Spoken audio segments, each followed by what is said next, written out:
বিকাশ বুলি বস্তু ক'ব গ'লে তাৰমানে ডিফাইন কৰিব গ'লে দুটা ইনফ্ৰাষ্ট্ৰাকচাৰেল ডেভেলপমেণ্ট আৰু হিউমেন ৰিচোৰ্চ ডেভেলপমেণ্ট বুলি আছে।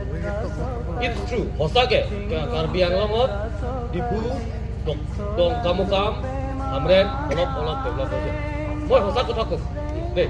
কিন্তু ইনফ্ৰাষ্ট্ৰাকচাৰেল ডেভেলপমেণ্ট হ'লে নহ'ব নহয় দাদা, বিল্ডিং ৰাস্তা বনাই থাকিলে নহ'ব নহয়। আমাক লাগে এডুকেশ্যন বা human resource development.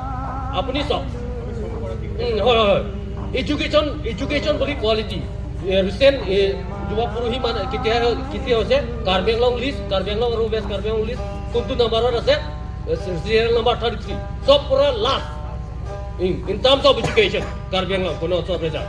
It is a matter of a shame for the people of Karbi Anglong and West Karbi Anglong, and whom to blame? Who is going to take a responsibility? He to garne development khali building bonale hobo, khali jhata ebla building hole bonai thakile hobo.